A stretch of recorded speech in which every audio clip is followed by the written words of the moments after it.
கிராம மிஷனரி இயக்கம் வழங்கும் கிராமிய நேரம் என்ற இந்த நிகழ்ச்சிக்கு உங்களை அன்புடன் வரவேற்கிறோம். கிராம மிஷனரி இயக்கம் கடந்த 27 ஆண்டுகளாக சிறுவர் மற்றும் வாலிபர் மத்தியில் ஊழியம் செய்து வருகிறது.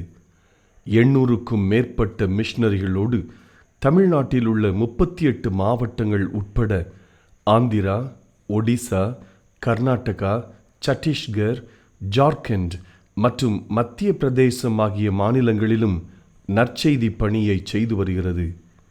எமது இலக்கு 1,00,000 கிராமங்கள், 7,000 மிஷனரிகள், ஒவ்வொரு மாநிலத்திலும் 500 மிஷனரிகள்.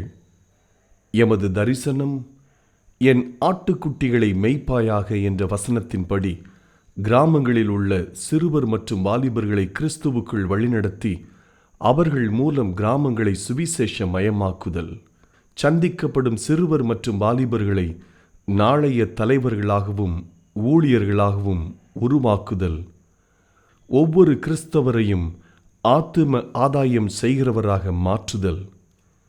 இப்பொழுதும் எமது நிகழ்ச்சிகளை ஜெபத்துடன் பார்த்து பயனடையுங்கள். செயல்படும் கிறிஸ்தவர்களாக தேவனுக்கு உங்களை அர்ப்பணிப்பது உறுதி. ஹலோ நேயர்களே, உங்ககிட்ட ஒரு நிமிஷம் பேசலாமா? ஒரு மரத்துல இருந்து 1000 தீக்குச்சிகள் செய்யலாம்.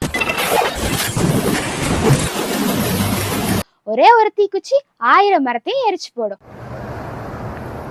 இதே போலத்தான் நம்ம வாயிலிருந்து வர ஒரு சொல் அநேகரை தட்டி எழுப்பக்கூடியதா இருக்கும். அதே போல இன்னும் ஒரு சொல் அநேகரை மனமடிவுக்கு உள்ளாக்குறதா இருக்கும்.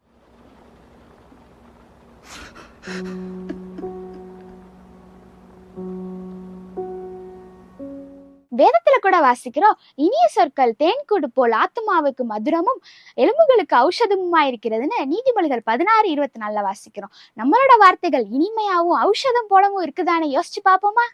ஒரு ஊர்ல ஒரு எஜமானர் இருந்தாராம். அவர் தன்னோட தோட்டத்துல விளைஞ்ச வாழைப்பழங்களை எல்லாம் வேலைக்கார்ட்ட கொடுத்து கோயில்ல நடக்கிற ஏலத்துக்காக கொண்டு போய் கொடுக்க சொன்னாராம். அந்த வேலைக்காரரும் கோயிலுக்கு வாழைப்பழங்களை கொண்டு போகும்போது வழியில ரொம்ப பசிச்சனால ஒரு 2 பழங்களை எடுத்து சாப்பிட்டு மீதியா இருக்கிற பழங்களை எல்லாம் கோயில்ல கொடுத்துட்டாராம். அன்னைக்கு நைட்டே எஜமானோட கனவுல கடவுள் தோன்றி, நீ கொடுத்த 2 பழங்களையும் நான் சாப்பிட்டேன், ரொம்ப நல்லா இருந்துச்சு அப்படின்னு சொன்னாராம்.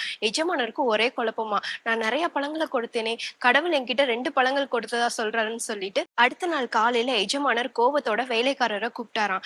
எஜமானர் 2 பழம் அப்படின்னு சொல்லும் போதே வேலைக்காரருக்கு ஒரே பயமா, ஐயோ நம்ம சாப்பிட்டது எஜமானருக்கு தெரிஞ்சு போச்சு போல அப்படின்னு சொல்லிட்டு, எஜமானரே என்னை மன்னிச்சிருங்க, நான் எனக்கு ரொம்ப பசிச்சனால 2 பழங்கள் தான் சாப்பிட்டேன், மீதியான பழங்கள் எல்லாம் கோயில கொடுத்துட்டேன் அப்படின்னு சொன்னாராம்.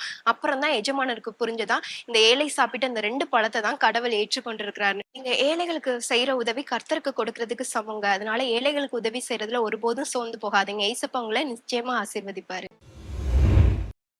இயேசுவின் செல்லங்கள். சத்தியமா இருக்குது, சீனியமா இருக்குது, சீனியமா இருக்குது, கருஞ்சாடி இருக்குது, கருவியமா இருக்குது, கத்தர் பாட்டா இருக்குது, கத்தர் கூட இனிப்பாவா, ஆமா கண்ணே இனிப்பாரு, கத்தர் நல்லவர் என்பதை ருசித்து பாருங்கள். இயேசுவின் செல்லங்கள். கத்தரே நான் எப்பொழுது சொல்லிருக்கேன், அவருக்கு எப்பொழுது வாழ்க்கை. சங்கீதம் 34:1. இயேசுவின் செல்லங்கள். யாக்கோபின் தேவன் என் தேவன், எனக்கென்றும் துணையவரே, என்னாலும் நடத்துவரே, ஏதும் இல்லை என்று கவலை இல்லை, துணையாளர் என்னை விட்டு விலகவில்லை, ஏதும் இல்லை என்று கவலை இல்லை, துணையாளர் என்னை விட்டு விலகவில்லை. இயேசுவின் செல்லங்கள். என் பேர் பெரி, நான் ஒரு வருஷம் சொல்றேன். கத்தர் என்னை பிரார்த்திதான் நான் சரி. சங்கீதம் 23:1. பாருங்க, இன்னைக்கு சர்ச்சுக்கு போகும்போது யாரெல்லாம் ஆசையாக போகிறாங்க. ஞாயிற்றுக்கிழமை ஆயிடுச்சா, சர்ச்சுக்கு போகணுமா, 9 மணி சர்ச்சுக்கு நாங்கள் ஒரு 8 மணிக்காவது அல்லது 8:30 மணிக்காவது போய் ஆசையாக அந்த இடத்துல ஒரு ஆயத்தை ஜெபம் பண்ணி காத்திருந்து இன்றைக்கு ஆரம்ப ஜெபத்தில் ஆண்டு எங்களோட பேசணும், பாடல் பகுதியில் என்கிட்ட பேசணும், ஒர்ஷிப் செஷனில் என் கூட பேசணும். இயேசு கிறிஸ்துவின் இனிய நாமத்தினாலே கிராம மிஷனரி இயக்க குடும்பத்தின் சார்பாக கிராமிய நேரம் என்ற இந்த நிகழ்ச்சிக்கு உங்களுடைய அன்போடு கூட வரவேற்கிறோம். இப்பொழுதும் ஆண்டவர் நம்மோடு கூட பேசும்படி ஒரு விஷயம் கண்களை மூடி நாம் ஜெபிக்கலாம். பேசுவது நீங்கள் அல்ல, பரிசுத்த ஆவியானவரே என்று எழுதியிருக்கிறதே. எங்கள் ஒவ்வொருவரோடு கூட உம்முடைய வார்த்தைகளை கொண்டு நீ பேசும், நீர் மகிமைப்படும். இயேசுவின் நாமத்தினால் பிதாவே, ஆமென். இன்றைக்கு உங்களோடு கூட பேசும்படி ஆண்டவருடைய சமூகத்திலே நான் ஜெபித்த போது பிலிப்பியர் 3ஆம் அதிகாரம் 12வது வசனத்தை ஆண்டவர் காண்பித்து கொடுத்தார். நான் அடைந்தாயிற்று அல்லது முற்றிலும் தேறினவனானேன் என்று எண்ணாமல் கிறிஸ்து இயேசுவினால் நான் எதற்காக பிடிக்கப்பட்டேனோ அதை நான் பிடித்து கொள்ளும்படி ஆசையாய் தொடர்கிறேன். பாருங்கள், இந்த வசனத்தை நான் வாசிக்கும் போது என் மனதிலே பற்ற ஒரு வார்த்தை, ஆசையாய் தொடர்கிறேன். ஆசை, இந்த வார்த்தை எனக்கு ரொம்ப பிடிச்சதுங்க. இன்றைக்கு கிறிஸ்துவ உலகத்தில் இந்த ஆசை இருக்கிறதா அப்படின்னு சொல்லி பார்த்தா நிறைய பேர்கிட்ட இல்லைங்க, நிறைய பேர்கிட்ட இல்லை. ஒருவேளை சங்கீதம் 122 அதிகாரம் 1ஆம் வசனத்தை நீங்கள் வாசித்து பார்த்தீங்கன்னா, கர்த்தருடைய ஆலயத்திற்கு போவோம் வாருங்கள் என்று எனக்கு சொன்னபோது மகிழ்ச்சியாக இருக்கிறேன். ஆசையாக போகிறாருங்க, சந்தோஷமாக போகிறாருங்க, சந்தோஷமாக போகிறாருங்க. பாருங்கள், இன்றைக்கி சர்ச்சுக்கு போகும்போது யாரெல்லாம் ஆசையாக போகிறாங்க, ஆசையாக போகிறாங்க. ஞாயிற்றுக்கிழமை ஆயிடுச்சா, சர்ச்சுக்கு போகணுமா? அது 9 மணி சர்ச்சுக்கு நாங்கள் ஒரு 8 மணிக்காவது அல்லது 8:30 மணிக்காவது போய் ஆசையாக அந்த இடத்துல ஒரு ஆயத்தை ஜெபம் பண்ணி காத்திருந்து, இன்றைக்கு ஆரம்ப ஜெபத்தில் ஆண்டவர் என் கூட பேசணும், பாடல் பகுதியில் என்கிட்ட பேசணும், ஒர்ஷிப் செஷனில் என் கூட பேசணும். ஒருவேளை பரமண்டல ஜெபம், அந்த ஜெபம் பண்ணும்போது ஆண்டவர் அந்த ஜெபத்தை கேட்பார். ஒருவேளை பாவரிக்கு சொல்லி ஜெபம் பண்ணுறீங்களா, அப்பொழுது அதுலேயும் ஆண்டவர் இடைப்படுவார். செய்தி வேலையில், சாட்சியின் வேலையில், முடிவு ஜெபத்தில் கூட ஆண்டவர் உங்களை தொடுவாருங்க. அப்படிப்பட்ட ஆண்டவரை சந்திப்பதற்கு நீங்கள் ஆசையாக போய் காத்திருக்கணுங்க, காத்திருக்கணும். பாருங்கள், நம்ம சாதாரணமாக பிடிச்ச சாப்பாடு இருந்துச்சுன்னா எவ்வளவு சந்தோஷமாக சாப்பிடுவோங்க. எனக்குங்க பிடிச்ச சாப்பாடுன்னு என்கிட்ட யாராவது கேட்டால் நான் சொல்லுவேங்க, எனக்கு நல்ல சாப்பாடு, சோறு, சாம்பாரில் கத்திரிக்காய், முருங்கைக்காய், தக்காளி, கொலன்னு பருப்பு இருக்கணுங்க, கொஞ்சம் அவிச்ச முட்டை இருக்கணும், கொஞ்சம் சிக்கன் இருக்கணும், கொஞ்சம் மட்டன் இருக்கணும். எல்லாத்தையும் சொல்லிட்டே நினைக்கிறேன். என்ன இது இருந்துச்சுன்னா நல்லா சாப்பிடுவோங்க. நான் ஒரு மும்பையில் ஊழியத்தை நிறைவேற்றுவதற்காக போன போது, அந்த குறிப்பிட்ட பட்டணத்தில் ஊழியத்தை நிறைவேற்ற சென்ற போது ஒரு 7 நாள் ஹோட்டல்லையே சாப்பிட்டேங்க. சாப்பிட்டு நாக்கெல்லாம் புண்ணாயிடுச்சு, உரப்பு, காரம் எல்லாம், குடலெல்லாம் புண்ணாயிடுச்சு. நான் நினச்சேன், இனி சாப்பிட்டேன்னா அவ்வளோதான், நம்ம இங்கேயே செத்தாலும் செத்துருவோம். நான் சொன்னேன், ஆண்டவரே இன்னும் ஒரு 3 நாள் எனக்கு ஊழியம் இருக்குது, பட்னி இருந்தாவது நான் ஊழியத்தை நிறைவேற்றுறேன் அப்படின்னு சொல்லிட்டு நான் ஒரு முடிவு பண்ணேங்க. இனி ஹோட்டல்லையும் சாப்பிடக்கூடாது. ஆண்டவரே, யாராவது உங்கள் சித்தமானா தமிழ்காரங்க யாராவது எனக்கு சாப்பாடு ஓட்டணும்னு சொல்லி ஒரு ஜெபம் பண்ணேன். தமிழ்காரங்க யாராவது சாப்பிட கூப்பிட்டா நல்லா இருக்குமேன்னு சொல்லிட்டு இருந்தேன். பாருங்கள், நான் ஜெபம் பண்ணி நினச்சி முடிக்கிறேன், ஒரு தமிழ்காரங்க எங்கள் வீட்டுக்கு சாப்பிட வாங்கன்னு சொல்லிட்டாங்க. எனக்கு பயங்கர சந்தோஷம். நம்ம இப்படி கொஞ்ச நேரத்தை நினச்சி ஜெபம் பண்ணோம், இப்படி ஒருத்தவங்க ஃபோன் போட்டு கூப்பிட்டாங்களேன்னு காலையிலேருந்து சாயங்காலம் தான் எனக்கு சாப்பிட வர சொல்லிவிட்டாங்க. ரொம்ப சந்தோஷமாக வீட்டுக்கு போனேன். காலைல மத்தியானம் சாப்பிடல, பார்த்துக்கோங்க. என்ன சாப்பாடு வைக்க போகிறாங்களோ நான் யோசித்து பார்த்தேன். ஃபோன்லேயே எனக்கு என்ன பிடிக்கும்னு சொல்லணும்னு நினச்சேங்க. அது வேறு திண்ணி பைய கணேசன் என்ன சாப்பிடணும்னு மெனு சொல்கிறான்னு சொல்லிட்டு திட்டினாலும் திட்டி போடுவான். எதுக்கு வம்பு, நம்ம போவோம், என்ன கொடுத்தாலும் சாப்பிட வேண்டியதான்னு சொல்லிட்டு உங்களுக்கு முன்பாக வைக்கிறதை புசியுங்கள் ஆண்டு சொல்லியிருக்காருலன்னு போய் உட்காந்தங்க. சாப்பாடு வச்சாங்க பாருங்கள். நான் நினச்ச மாதிரி புழுங்கரிசி சோறு, அந்த நார்த்து சைடில் பார்த்திங்கன்னா பச்சரிசி சோறு தான் கிடைக்குதுங்க. அது சாப்பிட்டாலே நமக்கு வயிறு சேரல பாருங்கள். நான் சாப்பிட்டாப்புல முதல் மெனு புழுங்கரிசி சோறு வந்துருச்சு. அடுத்து குழம்பு சட்டி வச்சாங்க. அந்த அக்கா வச்சுட்டு உள்ளே போயிட்டாங்க. நான் கரண்டி எடுத்து திருட்டுத்தனமாக ஆற்றி பார்த்தேங்க. ஐயோ, நான் நினச்ச மாதிரி பருப்புங்க, கத்திரிக்காய், தக்காளி, முருங்கைக்காய் சூப்பராக இருக்குதுங்க. வாடை கமன்னு இருக்குங்க. எச்சியெல்லாம் ஊறிடுச்சுங்க. இன்னொரு டப்பா வச்சாங்க. எடுத்து பார்த்தா 7 அவிச்ச முட்டை இருக்குதுங்க. சிக்கன் வந்துருச்சு, மட்டன் வந்துருச்சுங்க. எப்படி இருக்குன்னு தெரியுமாங்க. ஆசையாய் அதை சாப்பிட்டேங்க. அப்படின்னாலே சோத்து பருக்கை கீழே வந்துடும். இங்கே வரைக்கும் நான் சாப்பிட்டேங்க. சரி, ஆசையாக சாப்பிட்டு முடிச்சு நல்லா இருப்பீங்கன்னு சொல்லிட்டு வெளியே ஜெபம் பண்ணிட்டு கிளம்புறேன்னு சொன்ன அந்த அக்கா சொன்னாங்க, உங்களை சும்மாவா உங்களை திங்க கூட்டம், எது தெரியுமா, எங்கள் வீட்டில் சாப்பாடு உடனே கூப்பிட்டோம். எங்கள் வீட்டில் பிறந்ததுலேருந்து பேச மாட்டாத ஊமையனா ஒருத்தர் இருக்கேன், ஒழுங்காக அது இனி ஜெபம் பண்ணி ஊமையனை பேச வச்சுக்கிட்டு தான் போகிறேன்ட்டாங்க. வயிற்றெல்லாம் கலக்கிருச்சுங்க. எவ்வளவு ஆசையாக நம்ம வந்தோம், இப்படி ஒரு இன்ஸ்ட்ரக்ஷன், இந்த சாம்பார் சோறுக்கு பின்னாடி இப்படி ஒரு திட்டம் இருக்குதுன்னு சொல்லிட்டு என்ன செய்ய, அவங்ககிட்ட போய் நான் அப்படிலாம் ஜெபிக்க முடியாது அப்படின்னு சொல்ல முடியுமா? நான் எப்பயுமே எனக்கு ஆபத்துகள் பிரச்சனை வந்துட்டாலே கர்த்தரையின் வலது பாரசத்தில் வைத்திருக்கிறபடியாக நான் அசைக்கப்படுவதில்லை. வலது பக்கத்தில் கர்த்தர் இருக்கிறத தாவீது பார்க்குறான், அதனால் யாருக்கும் பயப்பட மாட்டாங்க. தாவீதுக்கு வலது பக்கத்தில் இருந்தாலே எனக்கு வலது பக்கத்தில் தாங்க ஏசப்பா இருப்பார். நான் உடனே ஆபத்து வந்துருச்சு, இப்படி ஒரு சிக்கல் வந்துருச்சு, நான் என்ன செய்ய, வலது பக்கம் பார்த்தேன், ஏசப்பா என் கூட இருக்கிறீங்களே, ஜெபம் பண்ணிட்டு நான் உங்கள்கிட்ட சொன்னேங்க, அடுத்து உங்கள் பிள்ளையை நான் எப்போ பார்க்குறேனோ அப்போ உன் பிள்ளையே வாயாடியாக தான் பார்ப்பேன்னு சும்மா சொன்னேங்க.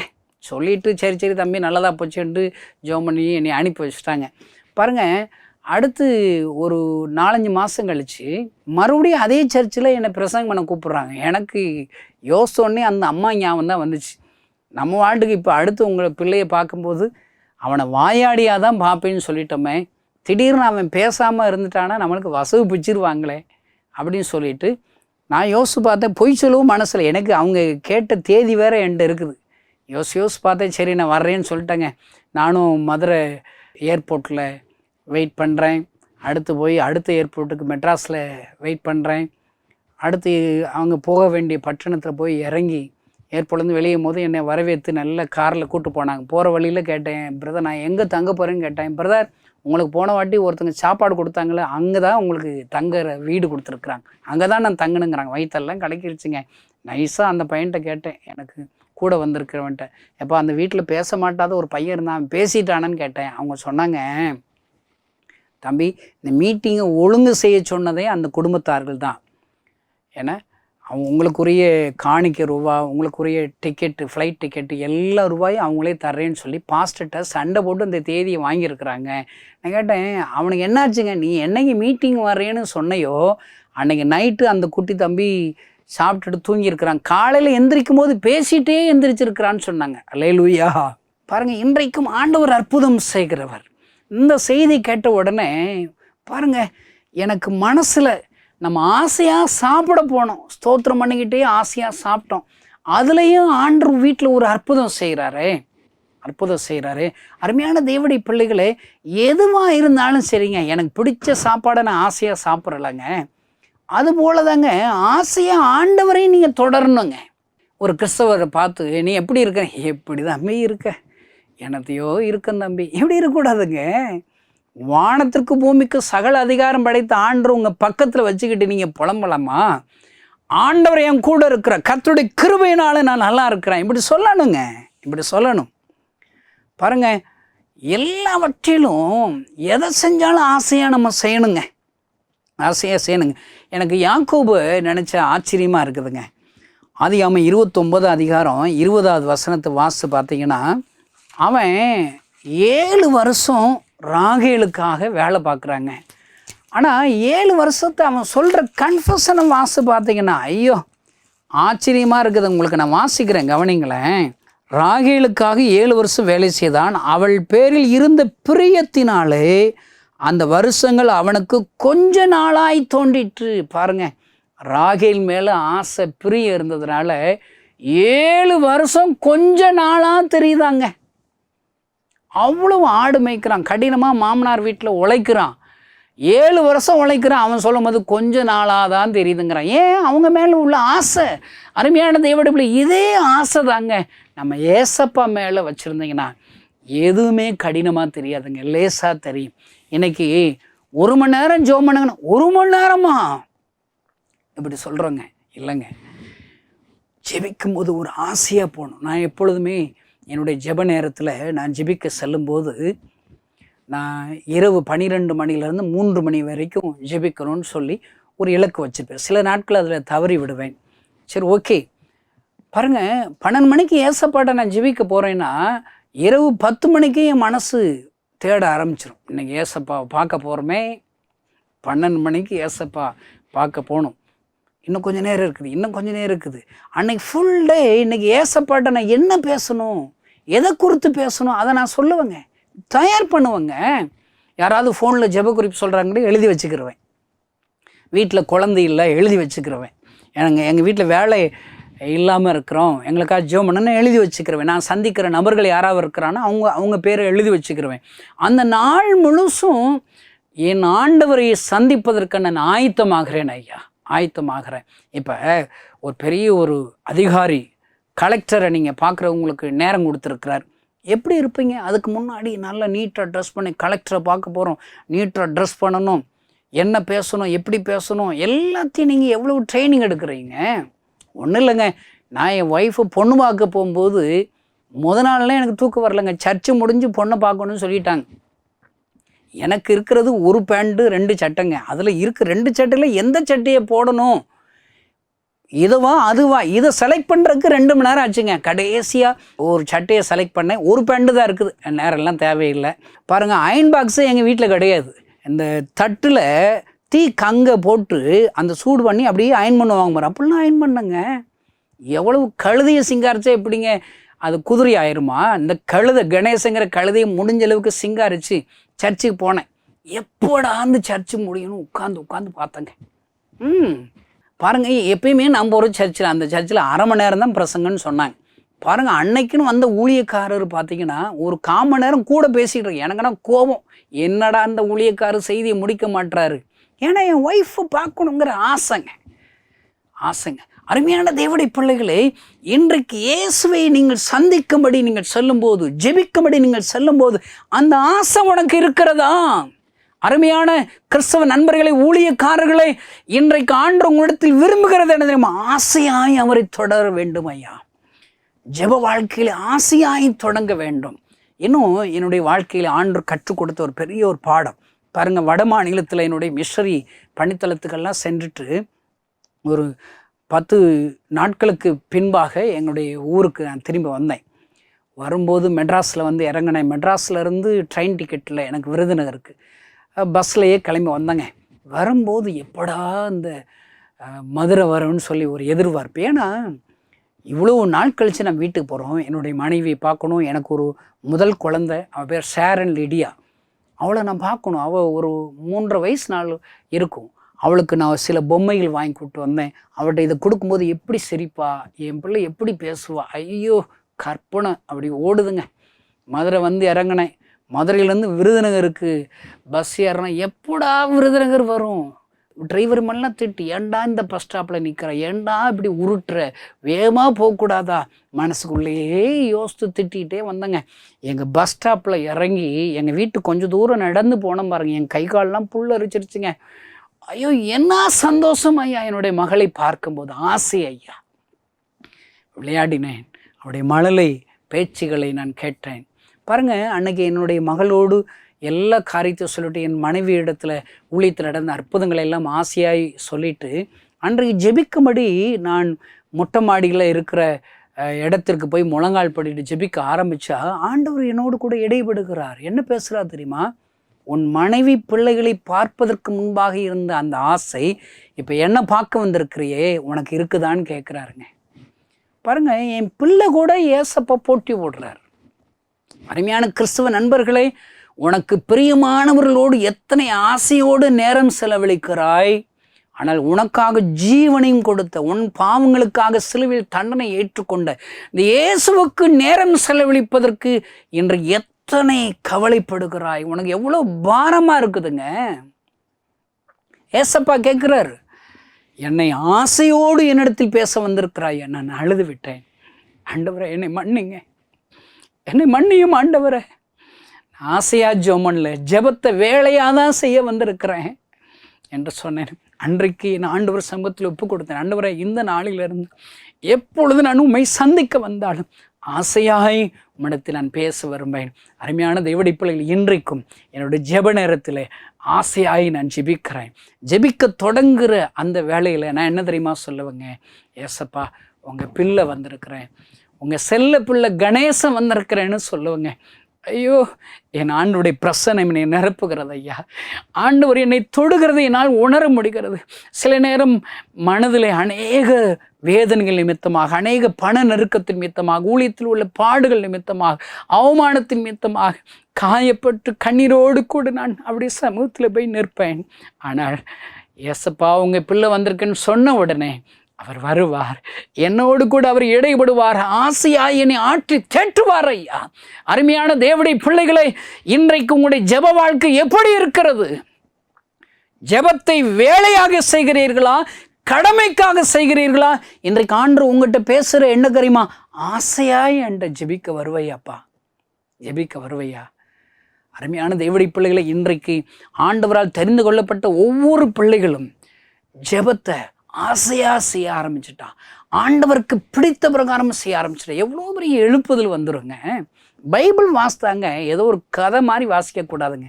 அந்த காலத்தில் நான் பரீட்சை தமிழ் பாடம் எழுதும்போதே இந்த திருக்குறளில் கேட்பாங்க, துப்பாக்கி துப்பாய, துப்பாருக்கு துப்பாய். இதெல்லாம் என்னங்க நான் வைவேன். ஐயோ, யாரோ ஒருத்தர் திருவள்ளுவர் அவர் பொழுது போகாமல் எனத்தையோ உட்காந்து எழுதிட்டு போயிட்டார், அதை போய் நான் எழுதி மனப்பாடம் பண்ண வேண்டியிருக்குதுங்க. எவ்வளோ கஷ்டங்க. அதை ரொம்ப கஷ்டப்பட்டு மனப்பாடம் பண்ணுவாங்க. இந்த கணக்கு பாடத்தில் உள்ள சூத்திரத்தை பாருங்கள். a+b² = a² + b² + 2ab. இது எத்தனை முறைங்க படிக்கிறது? a+b² a² + b² முட்டி முட்டி படிப்புங்க, கஷ்டங்க. இன்னைக்கு பைபிள் வாசிக்கும் போது அதே போலயே கஷ்டப்பட்டு கிறிஸ்தவங்க வாசிக்கிற பார்த்தாலும் எனக்கு ஆச்சரியமாக இருக்குதுங்க. அருமையான தேவனுடைய பிள்ளைகளை, பைபிளை ஆசையாக வாசிக்கிடுங்க. நான் வாசிக்கிறேங்க, ரசிக்கிறேன். அந்த பர்த்திமை கூட இயேசு சுகப்படுத்தினார் என்ற அந்த சம்பவத்தை வாசித்தாலே என்னால் தாங்க முடியலங்க. ஐயோ ஏசப்பா, என் கூட இருக்கிற ஏசப்பா, நீங்கள் இவ்வளோ பெரிய அற்புதத்தை செஞ்சிட்டிங்களா? சே, ஆசைங்க. நான் என்ன செய்வேன் தெரியுமா? அந்த குருடனை பார்வையடைஞ்சதை பார்த்த உடனே அந்த ஆண்டவர் இப்போ எங்கே இருக்கிறாரு? என் கூட இருக்கிறாருங்க, என் வலது பக்கத்தில் இருக்கிறாருங்க. நான் அப்படி திரும்பி பார்ப்பேன் பாருங்க, ஏசப்பா இவ்வளோ பெரிய ஆண்டவர் என் கூட இருக்கிறீங்களே, அப்படி சொல்கிறேங்க. அருமையான கிறிஸ்தவ நண்பர்களே, இன்றைக்கு வேதத்தை வாசிக்கும் போது அது உன்னுடைய வாழ்க்கை குறித்து எழுதியிருக்கிறது. உன்னுடைய வாழ்க்கையில் எப்படிப்பட்ட அற்புதத்தை ஆண்டவரால் செய்ய முடியும் என்பதை எழுதப்பட்டிருக்கிறது ஐயா. இந்த ஆதியாமம் முதல் வெளிப்படுத்தல் வரை வைத்திருக்கிற எல்லா வேத பகுதிகளும், வசனங்களும், வார்த்தைகளும் எனக்காகவே எழுதப்பட்டிருக்கிறது ஐயா, எனக்காகவே எழுதப்பட்டிருக்கிறது. பாருங்க, இதை நீ ஏதோ எழுத்து கருப்பு வெள்ளை எழுத்து மாதிரி வாசிக்க கூடாதுங்க. இது அன்பின் கடிதம், இது ஒரு அன்பின் செய்தி ஐயா. அருமையான தேவனுடைய பிள்ளைகளே, என்னுடைய மனைவி ஒருவேளை திருமணம் நிச்சயார்த்தம் முடிந்தவுடன் எனக்கு ஒரு கடிதம் எழுதினாள். சொன்னான், உங்களுக்காக ஒரு கடிதம் எழுத போகிறேன், போஸ்ட் ஆஃபீஸ் போக போகிறேன்னா. அடுத்து போஸ்ட் ஆஃபீஸ் வந்துட்டேன் அப்படின்னு சொன்னான். அடுத்து நான் இப்போ எழுதிக்கிட்டு இருக்கேன்னா, ஐயோ என்ன ஆசை தெரியுமா, என்ன எழுதியிருக்கிற அதை நான் சொல்ல மாட்டேன், நீங்கள் தான் வாசித்து பார்க்கணும்னு சொல்லிட்டான். ஐயன் மறுநாள் 11 மணிக்கு போஸ்ட்மேன் வருவாருங்க. நான் காலையில் 7 மணிக்கெலாம் குளித்து வாசலில் உட்காந்துட்டேன்னா பாருங்களேன், எப்போடா அந்த போஸ்ட்மேன் வருவான்னு சொல்லி ஐயோ வாங்கி வாசித்து பார்த்தாங்க. அதில் ஒன்றும் இல்லைங்க, ஒரு 2 பக்கம் எழுதிச்சுங்க. வாசிப்பேன், பாக்கெட்டில் வச்சுக்குவேன், எடுத்து பார்ப்பேன், வாசிப்பேன், பாக்கெட். எத்தனை தடவைங்க? 100 தடவை வாசிக்கிட்டே இருப்பேங்க. இப்போ வரைக்கும் நான் வச்சுருக்குறேங்க. என்ன ஆண்டவர் ஐயா, என்னுடைய அன்பிற்குரிய மனைவி எழுதின முதல் அந்த கடிதத்தை வாசித்து கொண்டே இருப்பார். ஆனால் எனக்காக ஜீவனை விட்டு என் ஆண்டவர் ஐயா, எனக்காக அவர் அன்பின் வார்த்தைகளை, இருதயத்தை எழுதி வைத்திருக்கிறார். இந்த வசனத்தை, இந்த வார்த்தைகளை வாசிக்கும் போதெல்லாம் என் ஆண்டோடைய அன்பு எப்படிப்பட்டது என்பதை என்னால் உணர முடிகிறது. ஐயோ கிறிஸ்தவ நண்பர்களே, இந்த வேதத்தை வாசிக்கும் போது ஏதோ கடமைக்காக வாசிக்கிறீர்களோ? இன்னும் நிறைய பேர் காலண்டரை பார்ப்பாங்க, இந்த வசனம் தானே வாசிவேன். இல்லைங்க, இது இப்படி வாசிக்க வேண்டிய வசனம் கிடையாதுங்க. இல்லை நிறைய என்ன செய்வாங்க, இப்படி பைபிளை திருப்புறது, ஏதாவது ஒன்று வசனத்தை இப்படி வைக்கிறது, ஓ இந்த வசனம் தான் நமக்குன்னு சொல்லி போகிறது. இதெல்லாம் கிறிஸ்தவ வாழ்க்கை இல்லைங்க. அவர் அன்பின் கடிதம், ஏசப்பா எனக்காக எழுதி வைத்திருக்கிறார், இதில் உயிர் இருக்கிறதுன்னு அடிக்கடி இந்த வசனங்களை சொல்லும்போது ஒரு சாட்சி சொல்லுவது உண்டு. நான் ஒரு கிராமத்தில் விபிஎஸ் எடுக்க முடிய சென்றிருந்தேன். இன்னும் விபிஎஸ்னால் என்ன? ஒரு பாட்டு, ஒரு கதை, ஒரு மனப்பாட வசனம் சொல்லி கொடுக்கணும். 5 நாள் தொடர்ந்து நடத்தினா அதுக்கு விபிஎஸ். நான் ஒரு கிராமத்துக்கு போயிருக்கேன், 110 பிள்ளைகள் வந்திருக்கிறாங்க. 110 பிள்ளைகளுக்கு விபிஎஸ் எடுக்கணும். 5 டீச்சர் வேணும், 1 டைரக்டர் வேணும். அங்கே நான் தான் டீச்சர், நான் தான் டைரக்டர். பாருங்கள், அந்த காலத்தில் நான் ஊழியம் செய்யும்போது எங்கள் வீட்டில் சோறு கிடைக்க, சாப்பாடு கிடைக்க, பசியோடு அந்த கிராமத்தில் விபிஎஸ் எடுக்க போயிருக்கிறேன். ஒரு மனப்பாடு வசனம் சொல்லி கொடுத்துனேன், ஒரு பாட்டு சொல்லி கொடுத்துனேன், ஒரு கதை சொல்ல இருக்குன்னு ட்ரை பண்ணால் ஒரு குட்டி பையன் எந்திரிச்சு டான்ஸ் ஆடுறான். சட்டை கூட போடாமல் ஆடுறான். இப்போ நான் பிரசங்கம் பண்ணிக்கிட்டு இருக்கிறேன், இங்கே ஒருத்தன் டான்ஸ் ஆடிக்கிட்டு இருக்கான். நீங்கள் பிரசங்கத்தை கவனிப்பீங்களா, டான்ஸை கவனிப்பீங்களா? டான்ஸை தாங்க கவனிப்பீங்க. கால கிறிஸ்தவங்க எல்லாம் டான்ஸ் ஆடுற ஊழியக்காரனுக்கு தான் நிறைய மவுஸ் அதிகமாகுது. பிரசங்கம் பண்ணுறவங்களுக்கு யாருக்குங்க மதிப்பு கொடுக்குறா, யாருங்க கனப்படுத்துகிறா, யாருங்க நேசிக்கிறா? பாருங்கள், எல்லாம் டான்ஸ் ஆடுற அந்த பையனை எல்லா கூட்டத்தில் இருக்கிற சின்ன பிள்ளைகளும் திரும்பி பார்க்குறாங்க. யாரும் என் பிரசங்கத்தை கவனிக்க மாட்டுறாங்க. நான் யோசிச்சு பார்த்தேங்க, ஒரு கிளாஸ் டீச்சர் சேட்டை பண்ணால், ஸ்டூடெண்ட்ஸ் சேட்டை பண்ணால் கிளாஸை விட்டு வெளியே அனுப்புவாங்க, இல்லை ஒரு பரம்பெடுத்து அடிப்பாங்க, எந்திரிச்சு நிற்க சொல்லுவாங்க, முழங்கால் போட சொல்லுவாங்க. நான் சொல்லிக் கொடுத்த மனப்பாட வசனத்தை மறுபடியும் சொல்லுவேன். சொல்ல தெரியலையா அவனை பனிஷ்மெண்ட் கொடுத்து பக்கத்தில் உட்கார வச்சுருவேன்னு நினச்சிட்டு ஒரு 4 பேரை முதல்ல வசனத்தை எந்திரிச்சு சொல்ல சொன்னாங்க. 4 பேரும் எந்திரிச்சு திக்கி சொன்னான். 5ஆவதாக நம்ம டான்ஸ் ஆடுற வேண்டிய வசனத்தை சொல்கிறான்னா சொல்ல தெரிலங்க. பக்கத்தில் வாடன்னு கூப்பிட்டேன், சொல்கிறேன் அப்படின்னா திக்கிறான், பாங்கிறான். சொல்கிறியா இல்லடான்னு கையை ஓங்குனாங்க. வசனத்தை திக்காமல் சொல்லிட்டாங்க.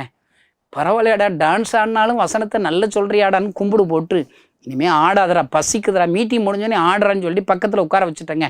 மீட்டிங்கெல்லாம் முடிஞ்சது, எல்லாம் வீட்டுக்கு போயிட்டான், இவனும் வீட்டுக்கு போயிட்டான். இவன் வீட்டுக்கு போய் அவன் அம்மா போய் கூப்பிட்டு வராங்க. அம்மா இத்தனை அண்டி யானை போல் இருக்கிறாங்க. அங்கேருந்து வரும்போதே தெரியுதுங்க, இன்றைக்கி நம்ம இந்த அம்மா கையில் அடி வாங்க போகிறோன்னு கண்ணத்தினா தடை பார்த்துக்கிட்டாங்க. அந்த அம்மா வந்தாங்க, அடாவே அடா சொன்னீங்க அப்படின்னு அரட்டுறாங்க. நான் பாருங்கள், ஏம்மா இப்படி அடிக்க வர்றீங்க, சத்தம் போடுறீங்க, சண்டைக்கு வர்றீங்க, உங்கள் பையனை கையதாமல் அவனை அடிக்கவே இல்லாமல் ஊருக்காரங்கிட்டனா கேட்டு பாருங்கன்னு சொன்னால், அந்த அம்மா சொன்னாங்க, என் பையன் பிறந்ததுலேருந்து பேச மாட்டாத ஊமையம்பா, நீ என்னமோ அந்த வசனத்தை சொல்ல சொன்னியா, ஊமையன் பேச ஆரம்பிச்சிட்டான்னு சொல்கிறாங்க. அல்லேலூயா. அருமையான தேவனுடைய பிள்ளைகளே, இந்த வசனத்தை ஆசையாக வாசிக்கணுங்க. இதில் ஜீவன் இருக்குதுங்க, உயிர் இருக்குதுங்க, ஆரோக்கியம் இருக்குதுங்க. இன்றைக்கு இந்த கணேசனை கொண்டு 25 வருடங்களாக நான் பிரசங்கிக்கிற இடத்துல அற்புதம் நடக்கிறது. காரணம் என்ன? நான் இந்த உயிருள்ள வார்த்தைகளை பிரசங்கிக்கிறேன் ஐயா. அப்படிப்பட்ட வார்த்தைகளை ஆசையாக வாசிக்கணுங்க. ஊழியம் செய்கிறதுங்க கடமைக்காக ஊழியம் செய்யக்கூடாதுங்க. ஏசப்பாவுடைய ஊழியத்தை சரி, ஏசப்பாவுடைய வார்த்தையை பிரசங்கிக்கிறோம், ஆசைங்க.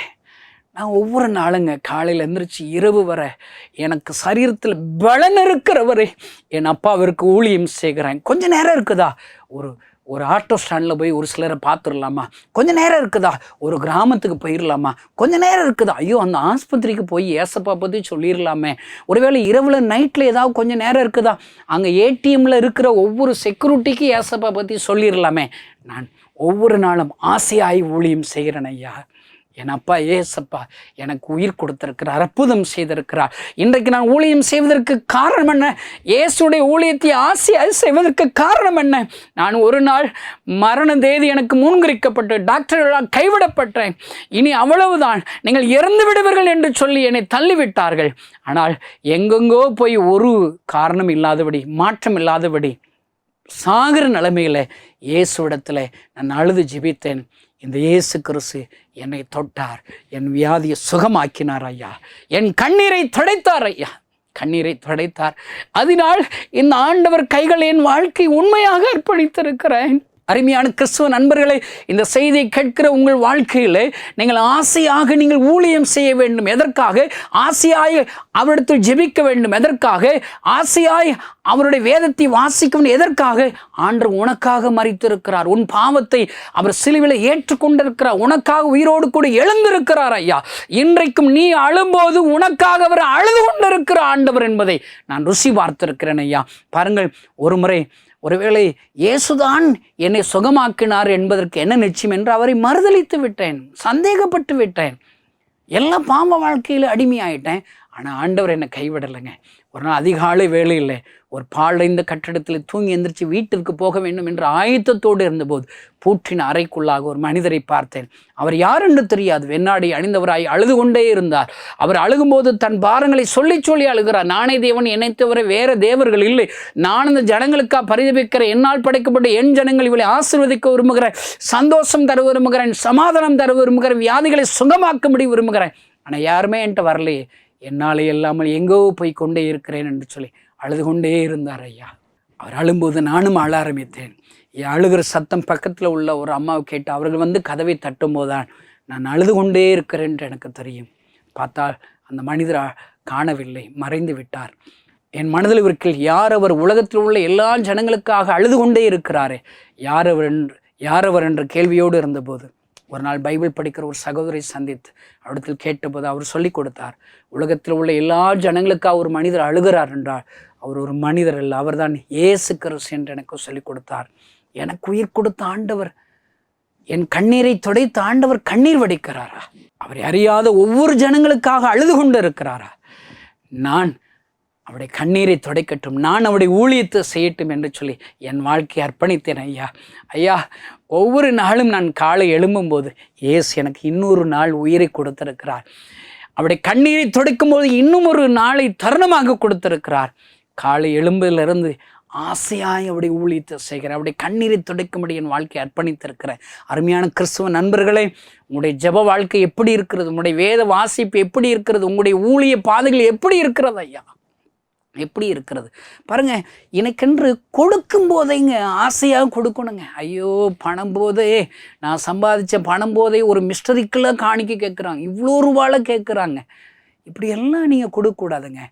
சிறு பையன் 5 அப்போ 2 மீன் ஏசப்பா தேவைங்கிறத உணர்ந்த உடனே, ஏசப்பாவுக்கு நான் வச்சிருக்கிற 5 அப்போ 2 மீன் தேவையா? ஐயோ, நான் பசியாக இருந்தாலும் பரவாயில்லைங்கன்னு சொல்லி ஆசையாய் ஏசப்பாட்ட கொடுத்ததுனால ஆயிரக்கணக்கான ஜனங்கள் ஆசீர்வதிக்கப்படுகிறார்களே. எதையும் செய்தாலும் ஆசையா செய்யும்படி இன்றைக்கு ஆண்டவர் உங்களோடு கூட பேசுகிறார். ஐயா, நீங்கள் என்ன செய்ய போகிறீர்கள்? பாரம்பரியமாக என் ஆண்டவரிடத்திலே சமூகத்தில் ஜெபித்தது போதும், வேத வாசித்தது போதும், ஊழியம் செய்தது போதும், கொடுத்தது போதும். ஐயா, இன்றைக்கு நீங்கள் செய்கிற ஒவ்வொரு காரியம் ஆசையாய் செய்வீர்கள். ஆனால் ஆண்டவர் ஆசையாக உங்களை ஆசீர்வதிப்பாருங்க. என் பிள்ளைக்கு நான் கலெக்டர் வேலை தரட்டும், என் பிள்ளை ஆசையாக ஜோமன்னால, ஆசையாக கொடுத்தால நான் அவருடைய பிள்ளைகளை டாக்டராக மாற்றட்டும், ஐஸ்வர்யவான்களாக மாற்றட்டும் என்று சொல்லி ஆண்டவர் உங்களுக்காக எழுந்தருள்வார். ஐயா, நீங்கள் ஆசையாக அவருக்காக எழும்புவீர்களானால் அவர் ஆசையாய் உங்களுக்காக எழும்புவார். கர்த்தர் சமூகத்தில் இன்றைக்கு ஒப்பு கொடுப்போம், பொருத்தனைகளை செய்வோம், ஆண்டவர் மகிமையான காரியத்தை செய்வார். ஏசப்பா, இந்த செய்தியை கேட்கிற ஒவ்வொருவருக்காக நான் ஜெபிக்கிறேன். கடமைக்காக வாழ்ந்தது போதும், கடமைக்காக கிறிஸ்துவ வாழ்க்கை வாழ்ந்தது போதும். ஆண்டவரே, ஆசையாய் ஜெபிக்கிறவளாக, ஆசையாய் வேதத்தை வாசிக்கிறவளாக, ஆசையாய் ஊழியம் செய்கிறவளாக, ஆசையாய் உம்முடைய கண்ணீரை துடைக்கும்படி கொடுக்கிறவளாக இவளை மாற்றும். மகிமையான காரியத்தை செய். இயேசுவின் நாமத்தினால் பிதாவே, ஆமென். இந்த செய்தி நிச்சயமாக உங்களை செயல்பட தூண்டிருக்கும் என விசுவாசிக்கிறோம். நீங்களும் எங்களோடு இணைந்து தேவனுக்காக ஏதாவது செய்ய விரும்புகிறீர்களா? கீழ்கண்ட எங்களது ஊழிய திட்டத்திற்காக ஜெபிக்க முன்வரலாமே. தமிழ்நாடு மற்றும் பிற மாநிலங்களிலும் ஆலயம் கட்ட தேவையாய் உள்ள 1000 கிராமங்களில் இடம் வாங்கி ஆலயம் கட்டப்பட ரூபாய் 5 லட்சமோ அல்லது அதில் ஒரு பகுதியோ கொடுத்து ஆலயம் கட்டி கொடுப்போர் எழும்ப ஜெபியுங்கள். சூனேமியால் எலிசாவுக்கு ஒரு அறை வீட்டை கட்டி கொடுத்தது போல புதிய மிஷனரிகள் தங்கி பயிற்சி எடுப்பதற்கு ரூபாய் 2 லட்சம் கொடுத்து ஒரு மிஷனரி வீட்டை கட்டி கொடுப்போர் எழும்ப ஜெபியுங்கள். நாம் சந்திக்கும் வாலிபர்கள் மற்றும் ஆரம்ப விசுவாசிகளை கிறிஸ்துவுக்குள் வளரச் செய்ய ரூபாய் 300 கொடுத்து முழு வேதாகமும் வாங்கி கொடுப்போர் எழும்ப ஜெபியுங்கள். நாம் பணி செய்யும் 8 மாநிலங்களிலும் உள்ள 880 மிஷனரிகளை மாதந்தோறும் ரூபாய் 10,000 கொடுத்தோ அல்லது இயன்ற காணிக்கையை கொடுத்தோ தாங்குவோர் எழும்ப ஜெபியுங்கள். தமிழ்நாடு மற்றும் பிற மாநிலங்களிலும் துரிதமாக சுவிசேஷம் அறிவிக்கவும் பின்தொடர் பணிக்காகவும் சுவிசேஷ வாகனங்கள் வாங்கி கொடுப்போர் எழும்ப ஜெபியுங்கள். தங்கள் வாலிப மற்றும் சிறு பிள்ளைகள் ரட்சிக்கப்பட, அபிஷேகிக்கப்பட மற்றும் இயேசுவுக்கு சாட்சியுள்ள பிள்ளைகளாக வளர கண்மணி பிள்ளைகள் இயேசுவுக்காக திட்டத்தில் தங்கள் பிள்ளைகளை இணைக்கிற பெற்றோர்கள் எழும்ப ஜெபியுங்கள். இந்தியா முழுவதிலும் இன்னும் துரிதமாக நம் மிஷனரி பணிகள் நடக்க மாதந்தோறும் அல்லது வருடத்திற்கு ஒரு முறையாவது ரூபாய் 1000 கொடுத்து எழுப்புதல் விரும்பும் பங்காளர் திட்டத்தில் இணைகிற அநேகர் எழும்ப ஜெபியுங்கள். மேலும் எங்களோடு தொடர்பு கொள்ள விரும்பினால் திரையில் காணும் எங்கள் முகவரியும் குறித்துக் கொள்ளுங்கள். கிராம மிஷனரி இயக்கம், தபால் பெட்டி எண் 51, விருதுநகர் 626001. இந்த நிகழ்ச்சியையோ அல்லது எங்கள் ஊழியத்தையோ நீங்கள் தாங்க விரும்பினால் எங்கள் தொலைபேசி எண்ணை குறித்துக் கொள்ளுங்கள். 7378 000 444. கர்த்தர் தாமே உங்களை ஆசீர்வதிப்பாராக.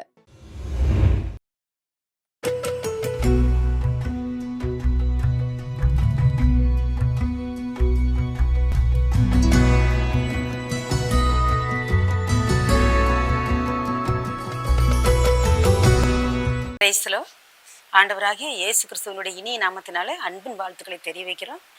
ஆண்டவராகிய இயேசு கிறிஸ்து நம்மளுடைய வாழ்க்கையில செஞ்ச சின்னதும் பெருசுமான அந்த உபகாரங்களை நாம மனுஷர் மத்தியத்துல சொல்லணும்னு சங்கீதம் 103:3 சொல்லுது.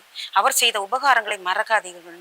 நான் என்னுடைய வாழ்க்கையில ஏசப்பா எனக்கு செஞ்ச உபகாரத்தை நான் ஒரு 5 நிமிஷத்துல உங்க முன்னாடி ஷேர் பண்றதுக்கு தான் நான் கருத்துல சரணப்படுறேன். நான் ஆண்டவரை அறியாத ஒரு குடும்பத்துல பிறந்தவன். ரொம்ப சிறு வயதிலேயே எங்களுடைய கலாச்சார பிரகாரமே பெரியோர்களால் நிச்சயிக்கப்பட்ட திருமணம் முடிந்தது 16 வயசுல. 20வது வயசுல ஒரு ஆக்சிடென்ட்ல கணவர் இறந்துட்டாரு. 20வது வயசுலயே பெரிய பொண்ணுக்கு 3 வயசு, சின்ன பொண்ணுக்கு 1 வயசு. நான் விதவை ஆயிட்டேன். எப்படி வாழணும்னு தெரியல. அந்த மாதிரி ஒரு சுச்சுவேஷன்ல ரொம்ப கஷ்டப்பட்ட குழந்தைகளை வளர்த்துறக்கே யாருங்க, சொந்தமா வீடு இல்லை, நாங்க வாடகை வீட்டுல தான் இருக்கிறோம். வாழ்க்கையே ஒரு கேள்விக்குறியா இருந்தது. நிறைய வீடுகளில் போய் வேலையெல்லாம் கேட்டேன். அவங்கெல்லாம் உதவி பண்ணிட்டாங்க. என்னைய வேலை கிடைக்காம ரொம்ப கஷ்டப்பட்ட குழந்தைகளை வளர்த்துருக்கு. அப்படி இருக்கும்போது தான் நாங்கள் இருக்கிற அந்த பகுதியில் ஒரு பாஸ்டர் குடும்பமாக ஒரு 1 டே பப்ளிக் மீட்டிங் வச்சாங்க. நான் அங்கே போய் இருட்டுக்குள்ளே மறைஞ்சு உட்காந்துட்டு அந்த வசனத்தை கேட்டேன். கேட்கும் போதெல்லாம் ஆண்டவர் அந்த பாஸ்டர் மூலமாக எங்கிட்ட தான் பேசினாங்க. ஒவ்வொரு வசனங்களும் என்னை குத்திட்டே இருந்துச்சு. நாம் ஒரு உண்மையான தேவன் இன்னொருத்தர் இருக்கிறாரே, அவரு தானே இயேசு அப்படின்னு தெரிஞ்சு இந்த மீட்டிங்ல வச்சு நான் இயேசுவை ஏத்துக்கொண்டேன். ஆண்டவர் என் கூடவே இருந்தாரு. ஒவ்வொரு நாளும் கரம் பிடிச்சு நடத்தினார். அவரு வீட்டுல எல்லா காரியங்களையும் செய்யறதுக்கு ஆண்டவர் உதவி செஞ்சாரு. அப்படியே அந்த குழந்தைங்க படிச்சு +2 +1 எல்லாம் முடிச்சு அவங்க நர்ஸுக்கு படிக்கிறதுக்கு கர்த்தர் ஆசீர்வாதம். ஆகஸ்ட் மாதம் 1ஆம் தேதி எனக்கு பெரிய ஒரு ஆக்சிடென்ட் ஆயிடுச்சு. ஒரு பெரிய கட்டடத்து மேலே இருந்து நான் கீழே விழுந்துட்டேன். 3 நிலை மாடி மேலே இருந்து கீழே விழுந்துட்டேன். கால் தவறி கீழே விழுந்து என்னாச்சுன்னே எனக்கு தெரியாது. ஆஸ்பத்திரியில ஸ்கேனிங் மிஷினுக்கு அடியில் நான் படுத்துட்டு இருக்கிறேன். 2 நாள் ஆஸ்பத்திரியில் அட்மிட்டு. அந்த டாக்டர் சொல்றாங்க, வாழ்நாள் பொழுதா இந்த சகோதரி கழுத்து இப்படி ஆடிட்டே தான் இருக்கு, அவரால் தானாலே எதுவுமே செய்ய முடியாது, எதுக்கும் ஒருத்தருடைய உதவி வேணும் அப்படின்னு. நான் இதை காதுல கேட்டுட்டேன். ரொம்ப அழுன்னு அழுதேன். அந்த சர்ச்சிலேருந்து வந்தவங்க எல்லாம் எனக்காக ஜெபம் பண்ணினாங்க. அவங்க எல்லாம் சொல்லி ஒவ்வொரு ஆறுதலான வார்த்தைகளை சொல்லி அவங்க எல்லாம் போயிட்டாங்க. நான் நாகிட்டு அழுன்னு அழுதேன். திடீர்னு அந்த ஆஸ்பத்திரி அந்த பெட்டுக்கு பெரிய ஒரு வெளிச்சம் இறங்கி வர்றாப்புல ஒரு அனுபவம் எனக்கு உண்டாச்சு. அந்த வெளிச்சத்துல என்ன நடந்ததுன்னு எனக்கு தெரியல. நிறைய என் சுத்தியுமே ஒரு சிறகு வச்ச ரொம்ப ஒரு சின்ன பட்டாம்பூச்சி ஆட்டம் அப்படியே ஊறுது, ஆடுது. நானும் அப்படி ஒரு வேற ஒரு நிலைமையில வந்துட்டேன். அப்படியே நானும் தட்டான்னு சாடி எந்திரிச்சிட்டேன். எனக்கு என்ன செய்யறேன்னு தெரியல. அவங்க கூட சேர்ந்து நானும் என்னென்னமோ சொல்றேன், பாட்டு பாடுறேன், என்னென்னமோ சொல்றேன். ஆனா அந்த நர்ஸ் ஒடியாந்து என்னை அப்படி தட்டுன டைம்ல தான் நான் உணர்ந்தப்போ என்ன செய்யறீங்க, உங்களுக்கு மெண்டல் ஆயிருச்சா அப்படின்னு சொல்லி அந்த நர்ஸ் என்னை திட்டுறாங்க. அப்பதான் நான் நினைச்சேன், ஆமா எனக்கு குளுக்கோஸ் போட்டுக்கிறாங்க, இந்த கழுத்துல ஒட்ட வச்சிருந்ததெல்லாம் என்னை விட்டு போயிருச்சு. என்னமோ ஐயோ அப்படின்னு டாக்டர் வந்துட்டாங்க, நிறைய பேர் வந்துட்டாங்க. ஏன்னா அசையவே கூடாது அப்படின்னு அந்த கட்டில என்னை கட்டி போட்டிருக்கிறாங்க. நான் இந்த மாதிரி செஞ்சுட்டு இருக்கிறேனே அப்படின்னு சொல்லி நானே ரொம்ப கரைச்சியா மன்னிச்சிருங்கன்னு சொல்றேன். ஏன்னா நான் அந்த 4 நாளா பாருங்க என்னுடைய நாவே அசையாது. ஸ்பைனல் கோடு கட்டாயி போனதுனால எந்த சரீரத்தில் இருக்கிற எந்த உறுப்புகளுமே அசையாது. எல்லாமே என் பிள்ளைகளும் நெரசுகளும் தான் செஞ்சு வச்சுட்டு இருக்கிறாங்க. நான் மன்னிச்சிருங்கன்னு சொல்றதுக்கு நான் கையை எடுத்து இப்படி மன்னிச்சிருங்கன்னு அப்படின்னு நான் சொல்லிட்டேன். என் நாவல நல்லாவே வார்த்தை வருது. அவன் நான் சொன்னேன், டாக்டர் நான் ஜெபிச்சிட்டு இருந்தேன் அப்படின்னு. அப்போ இவங்களுக்கு அதிசயம், பேசவே கூடாது இந்த பொம்பளை இப்ப பேசுதே அப்படின்னு நினைச்சு இவங்களுக்கு அதிசயம். டாக்டர் எனக்கு ஆப்ரேஷன் பண்ண வேண்டாம் டாக்டர், என்னை ஆண்டவர் சுகமாக்கிட்டாரு அப்படின்னு சொன்னேன். உங்களுக்கு மெண்டலா அப்படின்னு கேட்டு மறுபடியும் என்னை திட்டுறாங்க. அப்போ பார்த்தா பாருங்க என்னுடைய அதிசயம், குளுக்கோஸ் போட்டிருந்தாங்க, அது தானாவே கலண்டு இருக்குது. யூரின் டியூப் போட்டு அது தானாவே கலண்டு இருக்குது. உலகத்துல நடக்காத சம்பவம். ஏசு என்னை சௌக்கியம் வச்சுட்டாரு அப்படின்னு சொன்னேன். அப்படின்னு சொல்லி நானே மண்டி போட்டு அந்த பெட்டில் உட்காந்து கழுத்தை திருப்பி மழுப்பி நான் காமிச்சிட்டு இருக்கிறேனுங்க. காமிச்சேன். டாக்டரெல்லாம் அதிசயிச்சிட்டாங்க. டாக்டர் சொன்னாங்க, நாங்கள் நம்ப மாட்டோம், இது மெடிக்கல் ஃபீல்டு, எங்களுக்கு ரிப்போர்ட் கிடைச்சா தான் நாங்கள் நம்புவோம் அப்படின்னு சொன்னாங்க. நான் சொன்னேன், நான் இங்கேயே இருக்கிறேன்னு இல்லையா, நீங்கள் எப்படி வேணாலும் ட்ரீட்மெண்ட் எடுத்துக்கோங்க, ஆனால் எனக்கு இப்போ வலி இல்லை, நான் கழுத்தெல்லாம் திருப்பி காமிக்கிறேன். ஆனால் அவங்க என்னை யார் அட்மிட் பண்ணினாங்களோ அவங்களுக்கெல்லாம் ஃபோன் போட்டு விட்டுட்டாங்க. சொந்தமாக வாகனங்க வண்டி வச்சிருக்கிறவங்களாம் அந்த நைட்டாவே வந்துட்டாங்க என்னை பார்க்கறக்கு. காலையில் எழும்புனதுமே எனக்கு 7 மணிக்கு முதல் ஆப்ரேஷன் எனக்கு. ஆனால் பாருங்க என்னை ஆப்ரேஷனுக்கு கொண்டு போகாமல் மீதி இருக்கிறவங்களெல்லாம் ஒவ்வொருத்தர் ஆபரேஷன் கொண்டு போயிட்டாங்க. என்னை மறுபடியும் ஸ்கேனிங் எடுக்கிறதுக்கு கொண்டு போனாங்க. அந்த ஸ்கேனிங்ல ரிப்போர்ட் சீக்கிரமா வந்துடுச்சு. எல்லாரும் வந்துட்டாங்க. அந்த ரிப்போர்ட் வச்சு அவங்க பாக்குறாங்க. அதிசயம், அந்த கட்டான அந்த ஸ்பைனல் கோட்ல பாருங்க 3/4 இன்ச்சுக்கு அந்த கேப் இருக்குது. முதல்ல எடுத்த ஸ்கேனிங்ல, 2வது எடுத்த ஸ்கேனிங்ல அந்த 3/4 இன்ச்சு கேப் அப்படி மறைஞ்சு இருக்குது பாருங்க.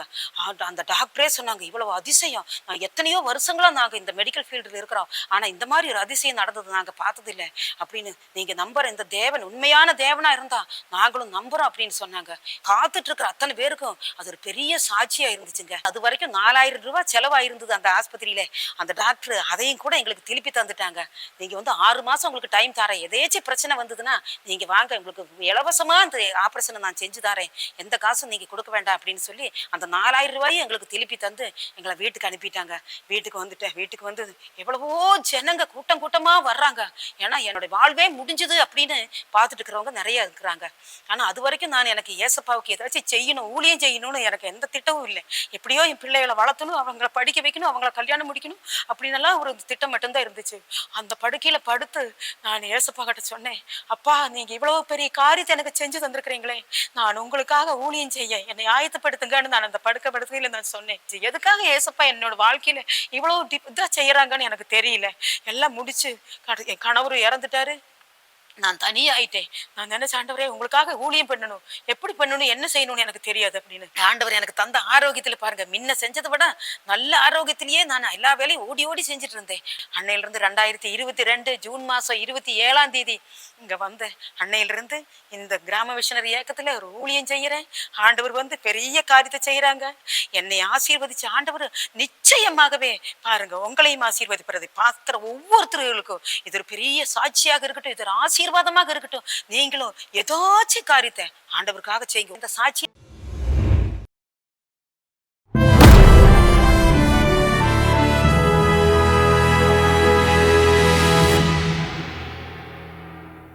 மோவாபின் எல்லையை நொறுக்குவேன்னு சொன்னீங்களே ஆண்டவரே, சேத் புத்திரரை நிர்மூலமாக்குவேன்னு சொன்னீங்களே, என் பக்கத்து வீட்டுக்காரன் நிர்மூலமாக்குவேன்னு ஜெபம் பண்ணிட்டு இருக்கக்கூடாது. சங்கீதத்தில் எங்கே பார்த்தாலும் இருக்கும், என் சத்துருக்கள் விழுவார்களாக, என் காலை அவங்க தலை மேலே வைப்பேன், மிதிப்பேன், ரத்தத்தில் என் காலை கழுவுவேன்லாம் இருக்கும். அதை படிக்கும்போது உங்களுக்குள்ள ரத்த வெறி வந்துடக்கூடாது. உங்களுக்கு பிடிக்காதவன் சாகணும், அவன் அழிகிறத பார்க்கணும்டான்னு வந்துடக்கூடாது. பழைய ஏற்பாட்டில் வரக்கூடிய சத்துருக்கள் அப்படின்னு வரக்கூடிய எல்லா கேட்டகரியும் எப்படி பார்க்கணும், நான் சொல்ல வார்த்தை நல்லா கவனிங்க. சங்கீதத்தில் நிறைய என் சத்துருக்கள் அப்படின்னு தாவீது சொல்லி ஜெபம் பண்ணுவார். என் சத்துருக்கள் எனக்கு விரோதமாக எழும்புறாங்க, அவங்கள நீங்கள் முறியடிச்சு போடுங்க ஆண்டவரே அப்படின்லாம் நிறைய இடத்துல வரும். அதை சரியாய் கிறிஸ்தவ வாழ்க்கையில் அப்ளை பண்ணக்கூடிய ஒரு கீ என்ன தெரியுமா? 1 பேதுரு 5 எழுதியிருக்கு, நம்ம விரோதி யாரு, சத்ரு யாரு, பிசாசு. அப்படிதான் படிக்கணும். பழைய ஏற்பாட்டில் சத்ருக்கள்னு வரும்போது இன்னைக்கு நமக்கு இருக்கக்கூடிய ஒரே சத்ருவின் கூட்டம் பிசாசும் விழுந்து போன தூதர்களும் தான். அப்படி மனசில் வச்சு படிச்சு பாருங்க, பைபிளே வேற மாதிரி புரியும். எப்படி படிக்கக்கூடாது மறுபடியும் சொல்லுகிறேன். பழைய ஏற்பாட்டிலே என் எதிரிகள் எனக்கு முன்பாக விழ வேண்டும் அப்படிங்கிறத மனிதர்களை நம்ம நினைச்சு பார்க்கக்கூடாது. எனக்கு விரோதமாக இருந்தவன் என் காலில் வந்து விழணும், என் கூட கர்த்தர் இருக்காருன்னு அவன் பார்க்கணும். இப்படிப்பட்ட எதிர்பார்ப்புகள்லாம் மாறிடணும். நமக்கு மனிதர்கள் விரோதிகளே கிடையாது. அவங்கள நம்ம ஆசீர்வதிக்கணும். அவங்கள நினைச்சா நமக்கு கோவம் வரக்கூடாது. அவங்க விழுந்து போகணுங்கிற எண்ணங்கள் ஜெபங்கள் நமக்குள்ள இருக்கக்கூடாது. எபேசியர் 6ஆவது அதிகாரத்தில் பார்க்கிறோம், வானமண்டலங்களின் பொல்லாத ஆவிகளோடு நமக்கு போராட்டம் உண்டு. அப்போ அதுதான் நம்முடைய போராட்டம். பிசாசும் அவனுடைய கூட்டம் தான் நம்முடைய எதிரி. அதை மனதில் வச்சு பார்க்கும்போது பழைய ஏற்பாடு அந்த எதிரிகள் அவர்கள் பழிவாங்கப்பட வேண்டும், அவர்களுக்கு விரோதமாய் நான் ஜெயிக்கணும் அப்படிங்கிற அந்த தாட்ஸ்னால் இன்னும் அது ஒரு கரெக்டான ஃபோக்கஸில் இருக்கும். அதை அப்படி சரியாக புரிந்து கொள்ளாட்டா, நான் மறுபடியும் சொல்கிறேன், மனிதர்கள் நிறைய பேர் நமக்கு எதிரியாக தெரிய ஆரம்பிச்சிருவாங்க. அது ரொம்ப தப்பான ஒரு அண்டர்ஸ்டாண்டிங். இயேசு கிறிஸ்து தன்னுடைய வாழ்க்கையிலே ஒரு மனிதனை கூட எதிரியாய் பார்க்கவில்லை. அல்லேலூயா. யூதாஸ் கூட இருந்து இத்தனை வருஷம் அன்பா இருந்து உன்னை நான் நேசிச்சேனே, அட படுபாவி என்ன காட்டி கொடுக்குறியான்னு சொல்லலை. என்ன சொன்னாரு? சிநேகிதனே. சிலுவையில் அரைஞ்சிருக்கிறாங்க, கையில் ஆணிகள் வலிக்குது. ஆணி அரைஞ்சவங்களை பார்த்தவர் என்ன சொன்னாரு? பிதாவை இவர்கள் செய்கிறது இன்னதென்று அறியாது இருக்கிறார்கள். பாருங்களேன், இயேசு கிறிஸ்து மறுபடியும் சொல்லுகிறேன், மனிதர்களை ஒரு மனிதனை கூட விரோதியாய் அவர் வாழ்க்கை முழுசும் பார்க்கல. சிலரை கண்டிப்பார். பரிசேயர்களை உங்களுக்கு ஐயோன்னு சொல்லுவார். எதிரிகளாக பார்க்கல, உங்களை கண்டிக்கிறார். உங்களுக்குள்ள இப்படி ஒரு தப்பு இருக்கு, அதை புரிஞ்சுக்கோங்கன்னு சொல்லி கண்டிக்கிறாரே தவிர மனிதர்களை ஒரு நாளும் அவர் எதிரிகளாய் பார்க்கவில்லை. ஒரு கிறிஸ்தவனாகிய நீங்களும் நானும் நமக்கு வாழ்க்கையில் நம்ம மனதில் ஒரு மனிதனும் எதிரியாய் நமக்கு இருந்துடவே கூடாது. யாரை நினச்சி நமக்கு கோவம் வந்துடக்கூடாது, யாரை நினச்சி நமக்குள்ள கசப்பு இருந்துடக்கூடாது. அதற்கு ஒரே வழி ஆண்டவர் மத்தேயு 5:44 சொல்லப்பட்டிருக்கிற அதை எல்லாம் அப்படியே அப்ளை பண்ண ட்ரை பண்ணணும். யாராவது நம்ம கஷ்டத்தை கொடுத்துருவாங்க, அவங்க முகத்தை நினச்சா நமக்கு ஒரு எரிச்சல் வரும், ஒரு கசப்பு வரலாம். அவங்களுக்காக டெய்லி ஜெபிக்க ஆரம்பிச்சிடணும். அவங்கள ஆசீர்வதிச்சு பிடிக்குதோ பிடிக்கலையோ ஆசீர்வதிச்சு ஜெபிக்க ஆரம்பிச்சிடணும். கொஞ்சம் கொஞ்சமாக நம்ம ஆசீர்வதிக்கப்பட்டுருவோம். நம்ம இருதயத்தில் உள்ள கசப்பு மாறிடும். நமக்கு மனதளவிலே யாருமே எதிரியாக இருக்க மாட்டாங்க. சங்கீதங்களை படிக்கும்போது எதிரிகள் சத்துருக்கள்னு சொல்லும்போது நமக்கு மனிதர்களே ஞாபகத்து வரக்கூடாது. இதுதான் உண்மையான ஒரு டிரான்ஸ்ஃபார்ம்டு, உருமாற்றப்பட்ட ஒரு இருதயத்தின் வெளிப்பாடாக இருக்கும்.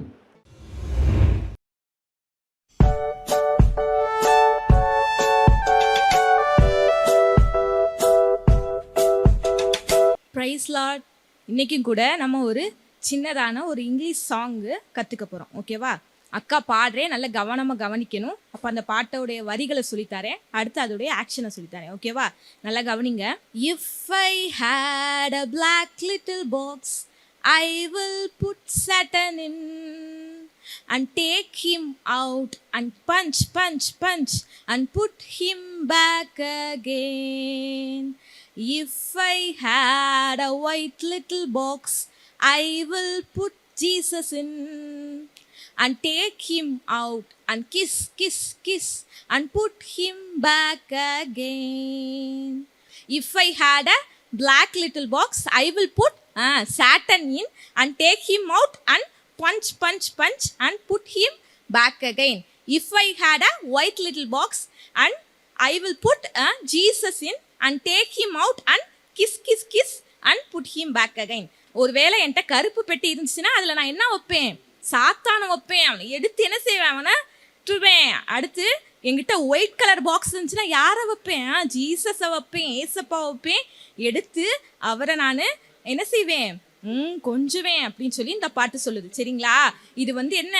பிளாக்கான இருதயம், கெட்ட இருதயம் இருக்கிற இடத்துல யார் இருப்பா? கெட்ட இருதயத்துல சாத்தான் தான் இருப்பான். அப்போ பரிசுத்தமா இருக்கிற நல்ல பிள்ளைங்க இருதயத்துல யார் இருப்பா? ஏசு கிறிஸ்து இருப்பா. அதுதான் இந்த பாட்டு. ஓகேவா? இப்போ அக்கா நான் ஆக்ஷனோட இந்த பாட்டு சொல்லி கொடுக்குறேன். ஓகேவா? If I had a black little box I will put Satan in and take him out and punch and put him back again. If I had a white little box I will put Jesus in and take him out and kiss and put him back again. Bye.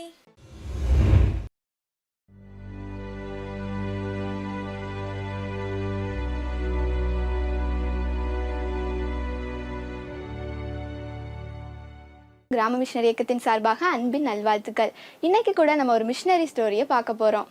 இடையான்குடியில் பணியாற்றி வந்த Caldwell பேராயர் அவங்களுக்கு மொத்தம் 7 பிள்ளைங்க இருந்தாங்க. அதில் 4 ஆண் பிள்ளைங்க, 3 பெண் பிள்ளைங்க. அந்த 7 பிள்ளைங்களும் தேவனை அறிகிற அறிவில் ரொம்ப வளர்றதுக்கு ஏசப்பா உதவி செஞ்சாங்க. அதுக்கு அவங்க பெற்றோர்கள் ரொம்ப உறுதுணையாக இருந்தாங்க. அதனால் அவங்க சுற்றி உள்ள மக்கள் நல்லா அவங்களோட ஏழ்மை, அவங்களோட தேவைகளை அறிந்து நல்லா செயல்பட்டாங்க. அதில் மூத்த மகளான இசபெல்லா ஒயிட்டை பற்றி தான் நம்ம இன்னைக்கு பார்க்க போகிறோம். இசபெல்லா 10 வயதாக இருக்கும்போது அவங்க குடும்பமாக இங்கிலாந்துக்கு போயிருந்தாங்க. அங்கே ஒரு பெரிய மீட்டிங் நடைபெற்றுச்சு. அந்த மீட்டிங்ல ரொம்ப கூட்டமா இருந்தனால இசபெல்லா அவங்க அம்மா அப்பாவை விட்டு தூரம் போயிட்டாங்க. அவங்க தொலைஞ்சு போனதுனால எல்லாரும் அவங்கள தேடினாங்க. நிறைய போலீஸ் எல்லாரும் அவங்கள ரொம்ப தேடிட்டு இருந்தாங்க. அப்பதான் ஒரு போலீஸ் அங்க தூரமா நிக்கிற அந்த சிறுமியை பார்த்து, நீ யாரு, உன் ஊர் என்ன, உங்க அம்மா அப்பா எங்க, நீ ஏன் தனியா நிக்கன்னு கேட்டப்போ, என் பேர் இசபெல்லா, நான் இடையன்குடியில இருந்து வந்திருக்கேன்னு சொன்னாங்க. ஆனா அந்த நாட்டு மக்களுக்கு இடையன்குடினா என்னன்னே தெரியல. திடீர்னு ரொம்ப கூட்டம் அதிகமாயிருச்சு. எப்படியோ அந்த போலீஸ் அவங்க அம்மா அப்பாவை கண்டுபிடிச்சு இசபெல்லா அவங்க அம்மா அப்பா கிட்ட போய் சேர்த்துட்டாங்க. அப்பதான் கால்வெல் பேராயர் சொன்னாங்க, இடையன்குடி இந்தியாவில் உள்ள ஒரு இடம் அப்படின்னு சொன்ன அதை கேட்ட எல்லாருக்கும் ஒரே ஆச்சரியம். இதன் மூலம் இசபெல்லா இந்தியர்கள் மேல வச்சிருந்த அன்பு, இடையன்குடி மேல அவங்க பற்று எல்லாத்தையும் நம்மளால புரிந்து கொள்ள முடியுது. இசபெல்லா அவங்க அம்மா நடத்திட்டு வந்த போர்ட்டிங் பள்ளிக்கு ரொம்ப உதவியாக இருந்தாங்க. அவங்க பள்ளி எல்லாத்தையும் இங்கிலாண்டில் முடிச்சுட்டு வந்த நாள்லேருந்து அந்த பள்ளிக்கு தேவையான எல்லா உதவியும் செஞ்சு அவங்களுக்கு ரொம்ப உறுதுணையாக இருந்தாங்க. அந்த வேலையில் தான் அவங்க அம்மா படுற எல்லா பொருளாதார கஷ்டத்தையும் பார்த்து இவங்களுக்கு எப்படியாவது நம்ம உதவி செய்யணுமேனு ஒரு ஏக்கம். அதனால் இசபெல்லாவும் அவங்களோட சகோதரியான மார்த்தா லூயிஸாவும் அவங்க இங்கிலாண்டில் உள்ள எல்லா ஃப்ரெண்ட்ஸுக்கும் லெட்டர் எழுதினாங்க. அந்த லெட்டரில் அங்கே உள்ள ஸ்டூடெண்ட்ஸ் எப்படி கிறிஸ்துவுக்குள்ளே வழி நடத்துகிறாங்க, அங்கே உள்ள பொருளாதார தேவை சேவையை பற்றி எல்லாம் குறிப்பிட்டிருந்தாங்க. இதை கேட்ட ஒரு பாஸ்டர் இங்கிலாந்துல இருந்து 100 பவுண்ட், அதாவது அன்றைய மதிப்புபடி 1060 ரூபாய் அனுப்புனாங்க. இதன் மூலம் அந்த பள்ளிக்கு தேவையான எல்லா தேவையும் சந்திக்கப்பட்டுச்சு. இப்படி இசபெல்லா அவங்களால முடிஞ்ச எல்லா வகையிலையும் அந்த பள்ளிக்கு தேவையான உதவியை செஞ்சாங்க. இசபெல்லா கால்ட்வெலுக்கும் நாகர்கோவிலில் தேவ பணியை செஞ்சுட்டு வந்த ஒயிட் ஐயருக்கும் தேவ சித்தத்தின்படி திருமணம் நடந்தது. அவங்களுக்கு திருமணத்திற்கு பிறகு 6 பிள்ளைங்க பிறந்தாங்க. அந்த 6 பிள்ளைங்களையும் அவங்க ஊழியத்தில் நடத்தினாங்க. அவங்க திருச்சியில் புத்தூர் பகுதியில் ஊழியம் செஞ்சுட்டு வந்தாங்க. அப்போ அந்த திருச்சியில் ஒரு பெண்கள் பள்ளி ஒன்று ஆரம்பித்தாங்க. அந்த பெண்கள் பள்ளிக்கு பிறகு அங்கே ஆசிரியர் பற்றாக்குறையினால அங்கே மூடி இருந்த எல்லா ஆசிரியர் பயிற்சி மையத்தையும் ஓப்பன் பண்ணாங்க. அங்கே ரொம்ப கம்மியான ஸ்டூடெண்ட்ஸ் தான் இருந்தாங்க. வெறும் 15 ஸ்டூடெண்ட்ஸ் தான் இருந்தாங்க.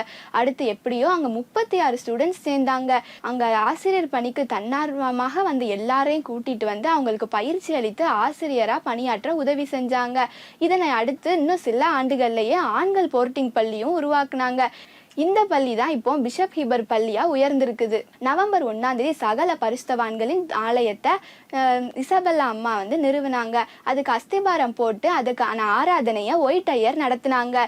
இது 4 வருஷமா இதுக்காக ரொம்ப கஷ்டப்பட்டு அவங்க நிறையா பேர்கிட்ட டொனேஷன் வாங்கி இதை எப்படியோ கெட்டி முடிச்சிட்டாங்க. இதை கெட்டி முடிச்சதும் அதுக்காக ஜெல்லுங்கிற ஒரு ஐயர் தான் இதை ரெஜிஸ்டர் பண்ணாங்க. இப்படி அவங்க ஊழியம் செஞ்சுட்டு இருக்கும்போது ஒரு சகோதரியா அவங்க மீட் பண்ணாங்க. அப்போ அவங்க ரொம்ப பாரத்தோடு எனக்கு திருமணம் ஆகி 17 வருஷமா குழந்தை இல்லை அப்படின்னு ரொம்ப கஷ்டத்தோடு அவங்ககிட்ட சொன்னாங்க. இதை கேட்ட இசபெல்லா, எனக்கு குறைய தீர்க்கிற வரம்லாம் இல்லைங்க, ஆனால் நம்ம கூட ஏசப்பா இருக்காங்க, நம்ம ப்ரேயர் பண்ணுவோம், கண்டிப்பா ஏசப்பா ஒரு அற்புதத்தை கட்டளையிடுவாங்கன்னு விசுவாசத்தோட ஜெபிச்சு அவங்ககிட்ட இருந்த சத்து மாத்திரை உணவு எல்லாத்தையும் ஆசீர்வதிச்சு ப்ரேயர் பண்ணி அந்த சகோதரிகிட்ட கொடுத்தாங்க. அவங்க சில மாதத்திலேயே அவங்க ஒரு நல்ல ஒரு ஆண் மகனை பெற்றெடுத்து அங்க உள்ள ஊர்ல உள்ள எல்லாருக்கும் சாட்சி சொன்னாங்க. நான் அவங்க ப்ரேயர் பண்ணோம், ஏசப்பா எங்க ஜெபத்தை கேட்டு எங்களுக்கு ஒரு நல்ல ஆண் மகனை கொடுத்துருக்காங்கன்னு சொல்லி அவங்க ரொம்ப சாட்சியா வாழ்ந்தாங்க. இப்படி அவங்க நிறைய அற்புதத்தை ஜெபத்தால செஞ்சாங்க. திருச்சியில் அவங்க 32 சர்ச்சை உருவாகிறதுக்கு காரணமாக இருந்தாங்க. இன்னும் அநேக மக்களுக்கு மருத்துவ உதவி செஞ்சாங்க. இன்னும் ஆயிரக்கணக்கான மக்களுக்கு சுவிசேஷத்தை அறிவிச்சாங்க. இப்படி அவங்க சுகம் சொத்து சொந்தம் எல்லாத்தையும் விட்டு ஏசப்பாவுக்காக இந்தியர்கள் கிறிஸ்துவ அறியணும்னு அவங்க வாழ்க்கையை ஒப்பு கொடுத்தாங்க. நம்ம என்ன செஞ்சுருக்கோம், நம்ம ஏசப்பாக்காக எதை இழந்தோம், இன்னும் நம்ம என்னெல்லாம் செய்ய போகிறோம், எல்லாத்தையும் நம்ம சற்று நேரம் சிந்திப்போமா? கல்யாணம், காதல், டேட்டிங்னு இப்படி கொஞ்சம் கொஞ்சமாக வளர்ந்துட்டு இருந்தோம். கலாச்சாரம் பெண்ணை சுற்றி தான் இருக்கு, சமுதாயத்தை சுற்றி இல்லைன்னு எவ்வளவோ விஷயங்களுக்கு நம்ம குரல் கொடுத்துருக்கோம். பட் கல்ச்சரே இல்லாமல் ஒரு விஷயம் நடந்துட்டு இருக்கு. அது என்னன்னு யோசிக்கிறீங்களா? Living together. அப்படின்னா கல்யாணம் பண்ணிக்காமலே நம்ம பிடிச்சவங்க கூட சேர்ந்து வாழலாம். சென்னையில் மட்டும் இந்த மாதிரி ரிலேஷன்ஷிப்ல 30,000 பேர் இருக்காங்க அப்படின்னு சொல்லிட்டு ஒரு சர்வேவே இருக்குங்க. ஐயோ, நம்ம எதை நோக்கி போயிட்டு இருக்கோம்? அப்படின்னா நமக்கு பிடிச்சிருந்தா சேர்ந்து வாழலாம், பிடிக்கலன்னா பாய் பாய் சொல்லிட்டு போயிட்டே இருக்கலாம், அப்படிதானே? இது தப்பு சரின்னு நம்ம யோசிக்க வேண்டாம். நம்ம கூட எக்ஸ்பெக்டேஷன்ஸோட இருக்க ரிலேஷன்ஷிப்ல டைம் ஸ்பெண்ட் பண்றதை விட எந்த ஒரு எதிர்பார்ப்பும் இல்லாம நமக்காக ரத்தம் சிந்தி நமக்காக மறிச்ச ஏசப்பா கூட நம்ம ஏன் லிவிங் டுகெதர்ல இருக்கக்கூடாது?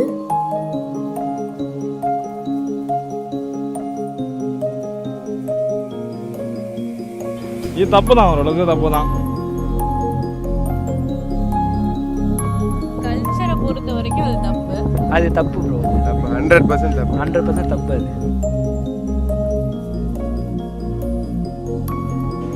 என்னை பொறுத்தளவுக்கு வேணும். என்னை பொறுத்த வரைக்கும் தவறுன்னு தான் நான் சொல்லுவேன்.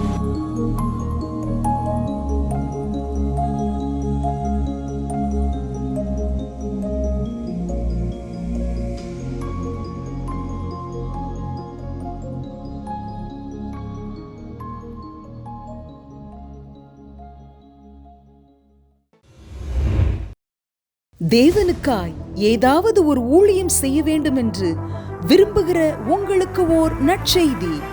நமது கெத்செமனே வளாகத்தில் ஊழியர் பயிற்சி முகாம் நாள் ஏப்ரல் 2 செவ்வாய்க்கிழமை காலை 10 மணி முதல் சனிக்கிழமை 6ஆம் தேதி மதியம் 2 மணி வரை ஊழியர் பயிற்சி நடைபெற உள்ளது. இடம் கெத்செமனே வளாகம், விருதுநகர். தேவ செய்தியாளர் சகோதரர் கே. டேவிட் கணேசன் அவர்கள். நீங்கள் பகுதி நேரமாகவோ முழு நேரமாகவோ ஊழியம் செய்து கொண்டிருக்கலாம், அல்லது ஊழியம் செய்யும் வாஞ்சியோடு இருக்கலாம். தேவனுக்காய் செயல்பட வாஞ்சியோடு இருக்கும் யார் வேண்டுமானாலும் இந்த ஊழியர் பயிற்சியில் கலந்து கொள்ளலாம். மேலும் விவரங்களை அறிய 9994480250 0. வாருங்கள், நாம் எல்லோரும் இணைந்து தேவனுடைய ராஜ்யத்தை கட்ட நம்மால் இயன்றதை செய்வோம்.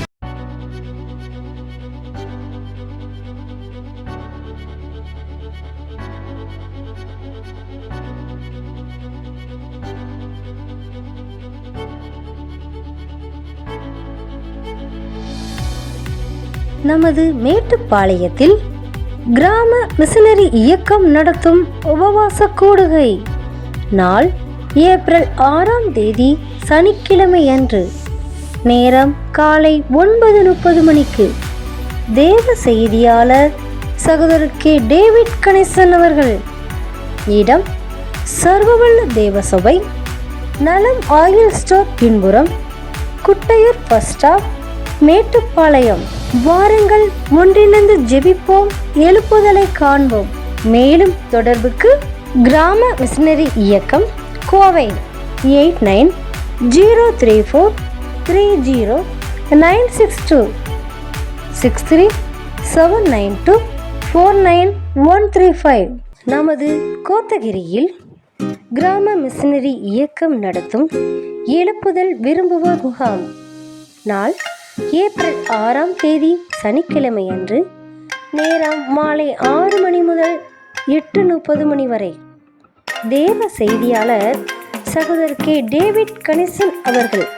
இடம் பாரிஸ் ஹால், CSI லூக்கா ஆலய வளாகம், கோத்தகிரி. மேலும் தொடர்புக்கு கிராம மிஷனரி இயக்கம், கோத்தகிரி 98-412-94704 97-904-50656 94-425-73708. தேசத்தின் எழுப்புதலுக்காய் திறப்பிலே நின்று ஜெபிக்க வாருங்கள்.